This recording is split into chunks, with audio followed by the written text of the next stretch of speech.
How you doing? This is Kyle with All In Survival. Welcome back. Today we're going to move into ammunition. How much? What types? These are the basic questions of preparedness.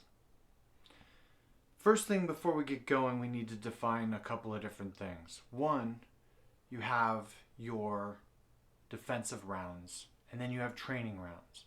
You should have some of both, of course, but what you save and how you prepare each of these really defines what the intended use might be. All right, as you can see behind me, you can see kind of my setup. I'll roll some pictures in and we'll talk about it.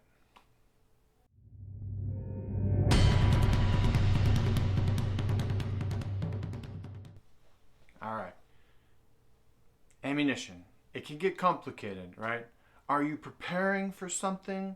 Are you staging ammo for a conflict? Are you training with ammo? Are you rotating your ammo? These are the kind of topics that can get a little convoluted. So when it comes to preparedness, you need to think in two different realms. One, I have my set of rifles or firearms that I believe that I would use in a conflict, right? These are the kind of rifles that are sitting behind me. You have here a designated marksman rifle. Next is my AR, and down on the end is the SIG Rattler, right? Chambered in 300 blackout, suppressed, and that is close quarter type work. Right? These rifles are what I consider the type of thing that I'm going to use in defense of my life and going out into the space and direct action type work, right? These are the kind of things that I want to have magazines and ammunition prepped and ready to go.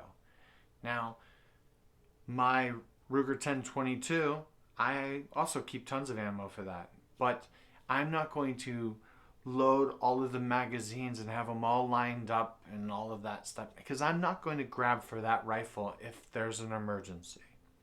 The same thing with the shotguns and a couple of the other pistols that are in the cabinet. They're just there for going to the range and having a great time. Those things, you don't necessarily need to stock all the magazines and have them all prepped and all that stuff. All right. Second is defensive ammunition is completely different from training rounds. And if you go online and you try and buy ammunition anywhere in the last couple of years, you can definitely tell there's a huge difference. You can go anywhere from 20 cents a round up to $1 a round. And that's for all the different calibers. It's crazy. But when it comes to defense of life in your home and your family, you need to have a certain amount of ammunition on hand ready to go, right? For the multiple different reasons. And use your imagination. There are dozens, and I could spend an hour just talking about things that possibly could happen. But I don't keep myself up at night at that. I just put it together and it's there, it's set, it's ready to go. I'll rotate through the ammo from time to time, but for the most part, they're just sitting there set. I'll roll in some video of the boxes I got behind me and the different calibers. And before we go in, I'm going to talk about making sure that you label everything, right? These little stickers, and I'll put a link in the description on Amazon, they are invaluable. You'll see them on all of the boxes. 223, right? All the different ammunition types. Go ahead and label it. It makes things a lot easier in the long run. Also, some of the boxes I got behind me were pretty easy and cheap to buy. They make organization a charm, right? All right. I'm going to go ahead and roll in some of the video. There may be a little bit of a quiet time in that. I'm probably going to turn the volume off for that. And we'll come right back.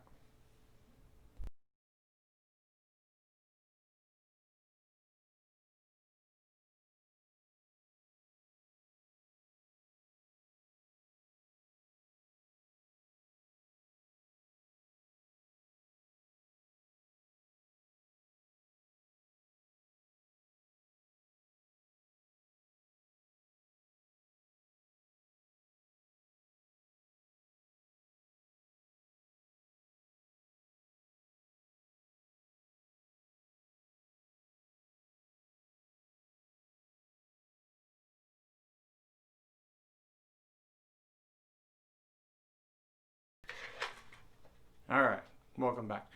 So you saw kind of my setup, and when we talk about magazines for the Glocks, I have 19s and 17s in this house. I only buy Glock 17 magazines.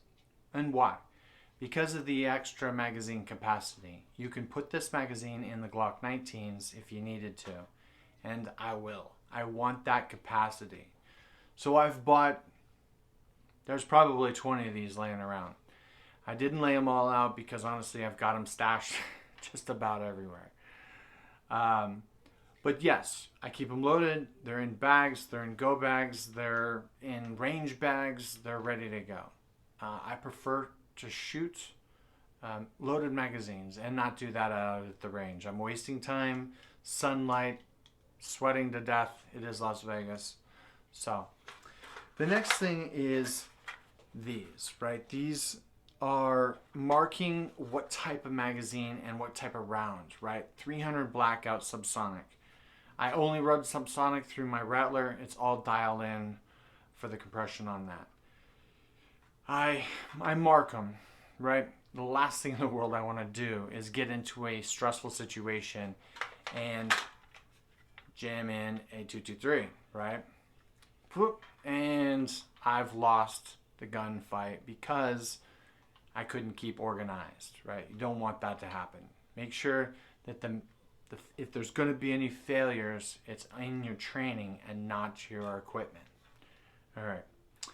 The next thing is ammunition. Now, I don't have a problem buying cheap ammunition for training.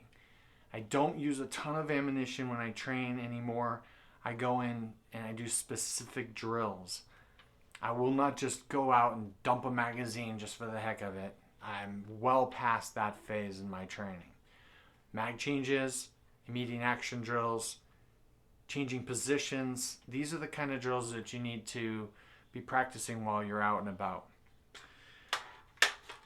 The last thing I want to talk about is having kind of a range bag ready to go, right? You should have, I have a range box, and I'm going to actually show it to you. It's got a couple of the magazines from each of the different firearms that I have already loaded, already in there, and a cleaning kit and stuff like that. I grab that when I'm just going out early in the morning. I'll run out to the range, out to the desert, or wherever that might be, shoot a little bit, and get back in, shower, and head off to work. It makes things organized, it makes things easy, and it makes training fun. There's no more stress involved. Just do the organization ahead of time and then have some fun. So, how much, right? How much is the key? Now, I keep the loaded magazines with defensive rounds all the time. That's sitting there. I will have a few hundred extra of those type of rounds sitting in a box somewhere. For training rounds, I try to stay about 1,000 rounds per firearm, and when it gets down to about 500, I'm already starting to look for that deal. I buy in bulk, right? The only way to save any money in the firearms game is buy in bulk. Lastly, think about having some backup rounds in a cache or at another designated location. If you happen to be that homesteading type and you have another location to go to, by all means, put a few hundred rounds of each caliber there too. Maybe even a cheap rifle, firearm of any type, right? If you have any questions, go ahead and hit me down in the comment section. Like and subscribe. All of the links for these products, for the most part, are in the description. This is a learning process. All right. Stay safe out there.